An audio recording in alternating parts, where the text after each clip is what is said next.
Class 12 UP board के विद्यार्थियों स्वागत है आप सभी का हमारे इस चैनल प्रमोद साइंस क्लासेस में। मेरे प्यारे बच्चों, क्लास 12 के जितने विद्यार्थी 18 फरवरी को साहित्यिक हिंदी का पेपर देने वाले हैं प्यारे बच्चों, उनके लिए मैं एक बहुत ही इंपॉर्टेंट वायरल पेपर लेकर आया हूं। मेरे प्यारे बच्चों, यदि आप इस पेपर को हल कर लेते हैं तो मैं इस बात की गारंटी करता हूँ कि आप सब साहित्यिक हिंदी में प्यारे बच्चों 95 अंक जरूर लाएंगे।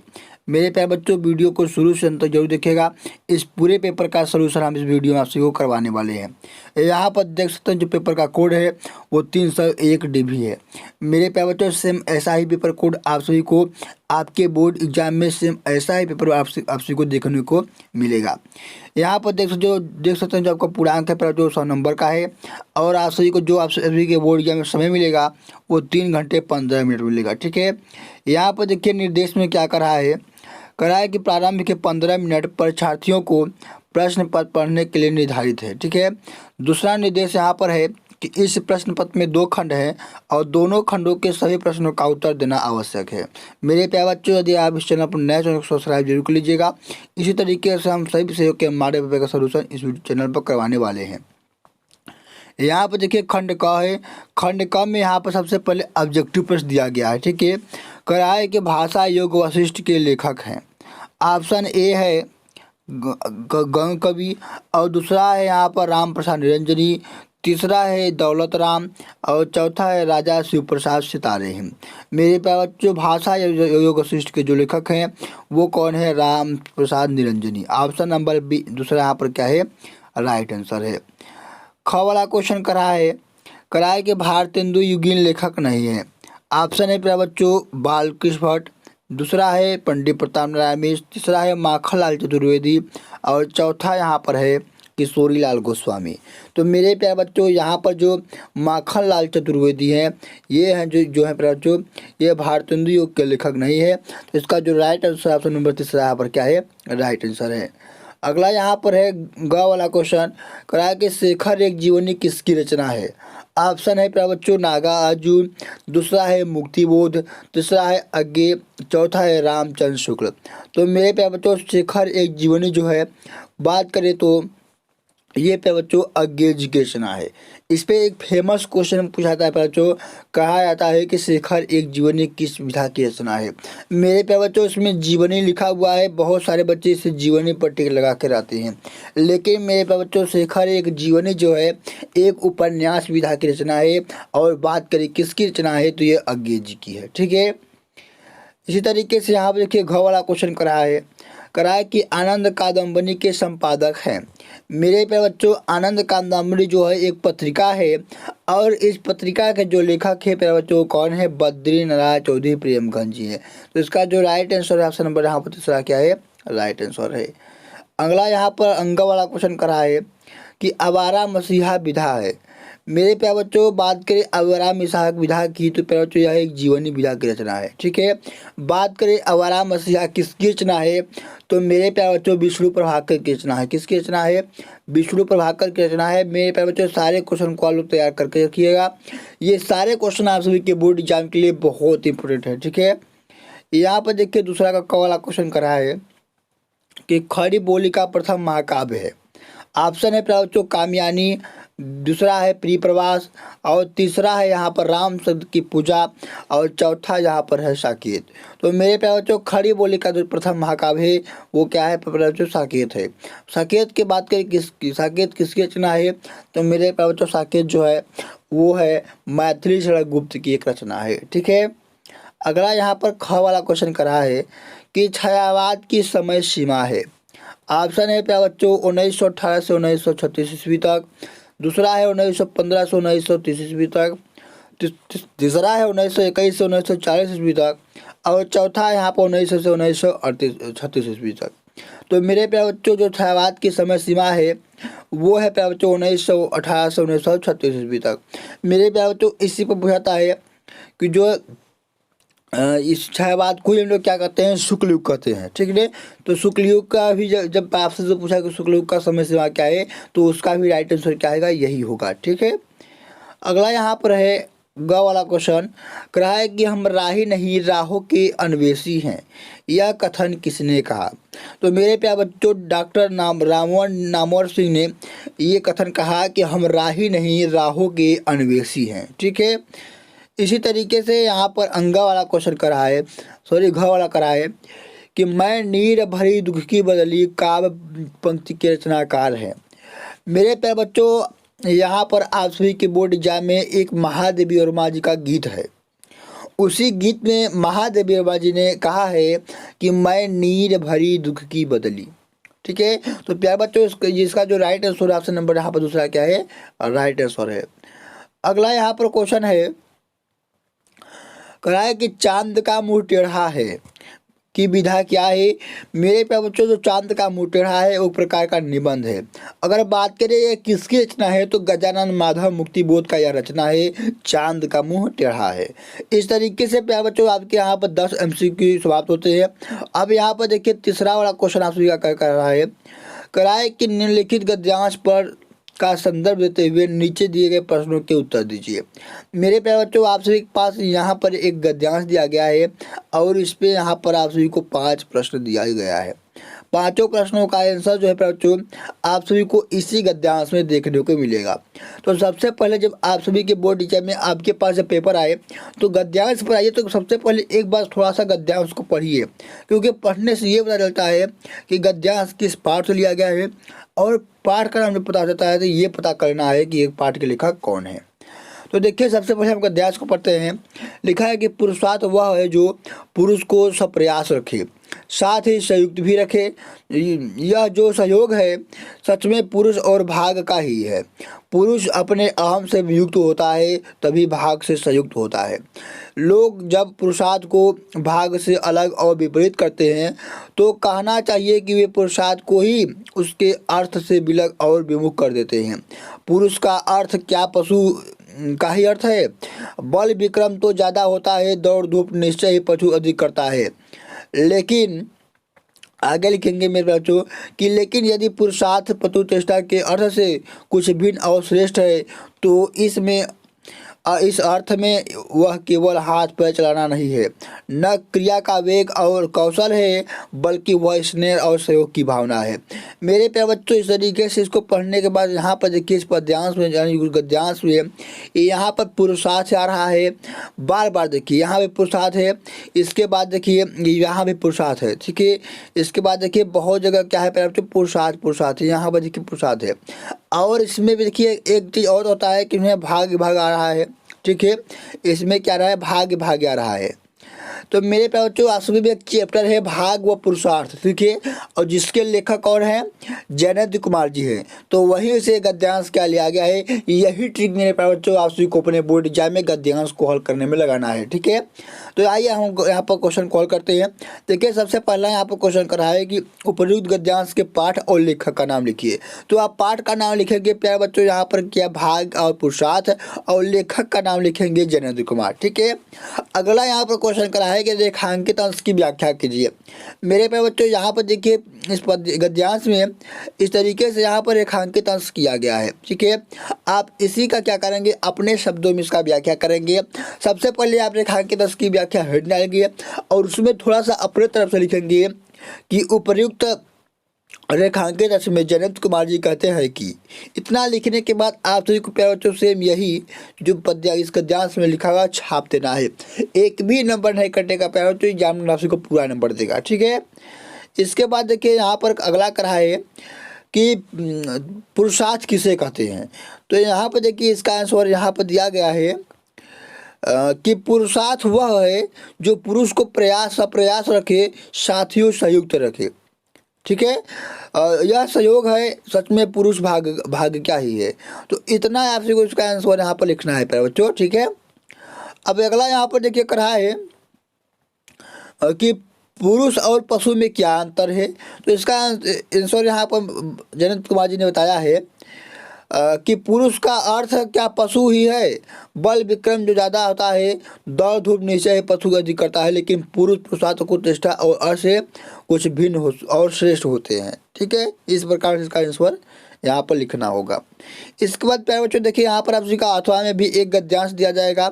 सेम इसका भी आंसर आप सभी को पहले गद्यांश की तरह इसका भी आंसर आप सभी को यहाँ पर हल करके आना है। अब देखिए यहाँ पर आपका आता है चौथा क्वेश्चन करा है कि पद्यांश पर आधारित प्रश्नों के उत्तर दीजिए। देखिए यहाँ पर आप सभी के पास एक पद्यांश दिया गया है, तो सबसे पहले आप सभी को पद्यांश को पढ़ना होगा। ठीक है, पढ़िए। करा है कि दुख की पिछली रजनी बीच विकसता सुख का नवल प्रभात, एक पर्दा या झीना नील छिपाए जिससे सुख का घात, जिस तुमने समझे हो अभिशाप जगत की ज्वालाओं का, आगे है कि इसका वह रहस्य वरदान कभी मत इसको जाओ भूल। प्यारे बच्चों इस तरीके से देखिए यहाँ पर आप सभी को पद्यांश दिया गया है। अगर बात करें प्यारे बच्चों ये जो पद्यांश किस पाठ से लिया गया है, तो देखिए जो पद्यांश है प्यारे बच्चों ये श्रद्धा मनु, आप सभी में एक चैप्टर है श्रद्धा मनु। ठीक है, और जिसके लेखक जो है प्यारे बच्चों जयशंकर प्रसाद जी हैं। तो यहाँ पर देखिए पहला क्वेश्चन कराया कि प्रस्तुत पद्यांश के पाठ और कवि का नाम लिखिए। तो आप पाठ का नाम लिखेंगे प्यारे बच्चों यहाँ पर श्रद्धा मनु, और इसके बाद लेखक का नाम लिखेंगे जयशंकर प्रसाद। क्या लिखेंगे? जयशंकर प्रसाद। ठीक है, इस तरीके से लिखने के बाद देखिए अगला क्वेश्चन यहाँ पर क्या कर रहा है कि रेखांकित अंश की व्याख्या कीजिए। फिर यहाँ पर है विकसता और अभिशाप शब्दों के अर्थ लिखिए। फिर यहाँ पर करा है चौथा की श्रद्धा के किसके अनुसार की प्रेरणा दी है। तो इस प्रकार से सारे क्वेश्चन का आपसे को आंसर करके आना है। अगला देखिए यहाँ पर क्वेश्चन है पांचवा का कि निम्नलिखित में से किसी एक लेखक का जीवन परिचय देते हुए उनकी कृतियों का उल्लेख कीजिए। तो देखिए यहाँ पर आपसे तीन कवि हैं, यानी तीन लेखक हैं। पहला है वासुदेव अग्रवाल, हजारी प्रसाद द्विवेदी जी हैं और पंडित दीनदयाल उपाध्याय जी हैं। मेरे प्यारे बच्चों मैंने अपने चैनल पर इन वासुदेव अग्रवाल जी का क्या किया है, जीवन परिचय बता रखा है अपने हाथों से लिखकर। ठीक है, तो आप मेरे चैनल के सिर्फ जाइए, अभी कुछ दिन पहले मैंने एक वीडियो डाला है। ठीक है, तो उससे जाइए, वहाँ से आप वासुदेव अग्रवाल जी का जीवन परिचय तैयार कर लीजिए। ठीक है, अब यहाँ पर खा वाला क्वेश्चन कर रहा है कि निम्नलिखित में से किसी एक कवि का जीवन परिचय देते हुए उनकी कृतियों का उल्लेख कीजिए। यहाँ पर देखिए तीन कवि हैं, यानी जयशंकर प्रसाद जी हैं, रामधारी सिंह दिनकर जी हैं, सुमित्रानंद पंत जी हैं। तो क्या करिएगा, आप तीनों कवि को इसमें से याद कर लीजिए, क्योंकि ये तीन कवि तो ऐसे हैं कि जो आप सभी के बोर्ड एग्जाम के लिए बहुत इंपॉर्टेंट है। ठीक है, तीन कवि यदि आप यहाँ से याद कर लेते हैं, मैं इस बात की गारंटी करता हूँ कि इन तीनों में से कोई एक आप सभी के बोर्ड एग्जाम में जरूर आएगा। ठीक है, अगला यहाँ पर है तो छठवां क्वेश्चन करा है कि कहानी तत्वों के आधार पर पंचलाइट तथा लाठी कहानी की समीक्षा कीजिए। या फिर अथवा में करा है कि बहादुर कहानी के प्रमुख पात्र के चरित्र कीजिए। तो प्यारे बच्चों ये जो तीन कहानी है, पंचलाइट जो है, बहादुर और लाठी जो है, ये प्यारे जो तीनों कहानियों मैंने एक वीडियो में अभी समाप्त किया है कुछ दिन पहले, तो वहाँ पर उसे भी जाइए आप लोग तैयार कर लीजिए। यहाँ पर देखिए सातवां क्वेश्चन करा है कि सोपदेव खंडकाव्य के आधार पर निम्नलिखित प्रश्नों में से किसी एक प्रश्न का उत्तर दीजिए।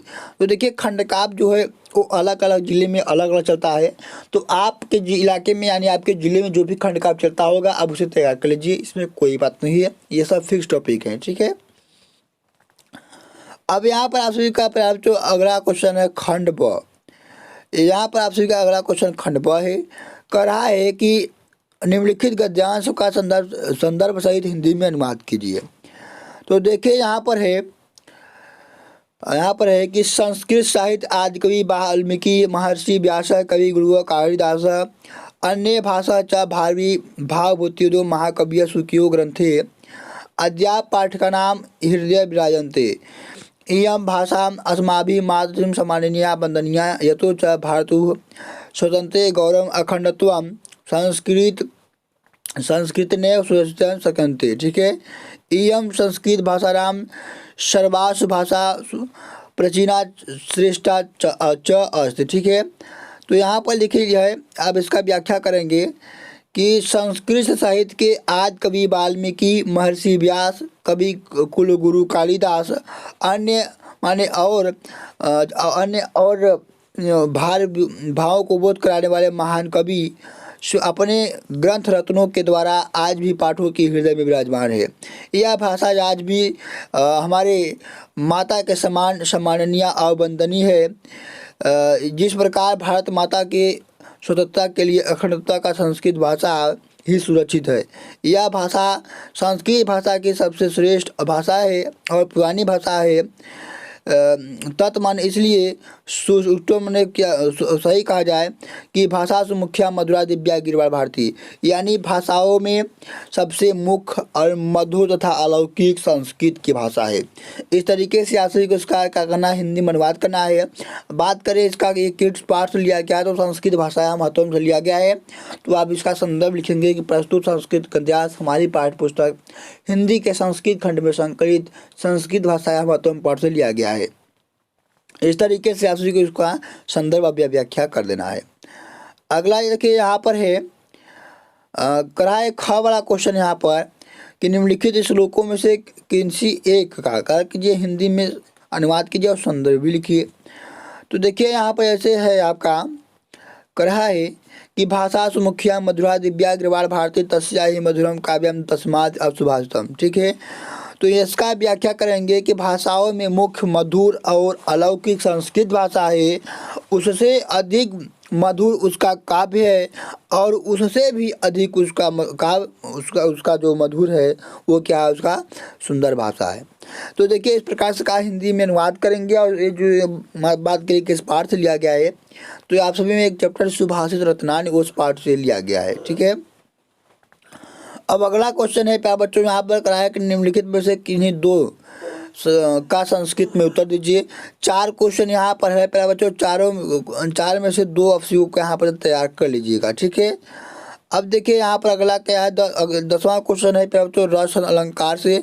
तो मैंने प्यारे बच्चों मैंने रस अलंकार का भी एक वीडियो बनाया है, जाकर वहाँ आप 10 मिनट में पूरे रस अलंकार को आप तैयार कर सकते हैं। ठीक है, अब देखिए यहाँ पर एक 11वां क्वेश्चन का रहा है कि निम्नलिखित में किसी एक विषय पर निबंध लिखिए।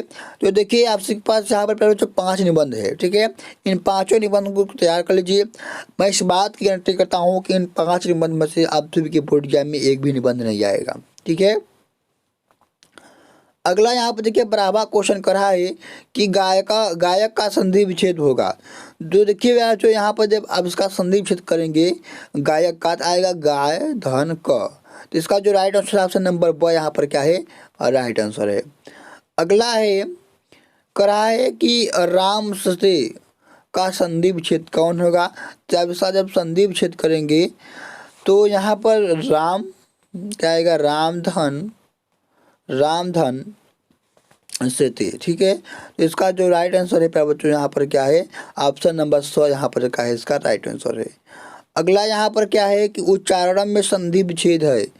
उच्चारण में संधि कौन सा है, तो मेरे प्यारे बच्चों यहाँ पर कौन सी संधि है, यानी विसर्ग संधि है। यहाँ पर कौन संधि है, विसर्ग संधि है। अगला यहाँ पर कहा है कि निम्नलिखित में से किसी एक का समास विग्रह करके उसका समास का नाम लिखिए, किसी एक का। तो जहाँ जैसे यहाँ पर जो यथाशक्ति, तो इसका जब संधि विच्छेद करेंगे तो क्या आएगा, यथा धन शक्ति। ठीक है, यथाशक्ति का मतलब होता है कि शक्ति के अनुसार। अब कर रहा है कि इसमें कौन सा समास है, तो प्यारे बच्चों इसमें जो है अव्ययी भाव समास है, क्योंकि यहाँ पर जो यथा है ये शब्द क्या है, इसका जो पहला पद है ये क्या है, अव्यय है। ठीक है, अब यहाँ पर कराए 14वां वाला क्वेश्चन कि बैंक खाता खोलने के लिए प्रबंधक को एक आवेदन पत्र लिखिए, या फिर इसमें थोड़ा हम करा है कि शहर में फैले संक्रामक बीमारियों की तरफ जिला अधिकारी का ध्यान आकर्षित करने के लिए आवेदन पत्र लिखिए। तो ये दोनों पद राशि को तो यहाँ पर तैयार कर लेना है। अगला यहाँ पर क्वेश्चन है मेरे प्राप्त करा है कि निम्नलिखित में से किसी एक धातु के प्रत्यय लिखिए। तो यहाँ पर इसको आप सभी को यहाँ पर आपको तैयार कर लेना है। मेरे प्यारे बच्चों ये आप इस पेपर का PDF पढ़ना चाहते हैं तो आप मेरे यहाँ पर टेलीग्राम चैनल पर जाइए। ठीक है, टेलीग्राम चैनल पर इस पूरे पेपर का मैं PDF दे दिया हूँ, जाइए वहाँ से इस पेपर को डाउनलोड कीजिए और इस पेपर को हल कर लीजिएगा। ठीक है, तो धन्यवाद मेरे प्यारे बच्चों, मिलता है अगली वीडियो में एक नए टॉपिक के साथ। जय हिंद।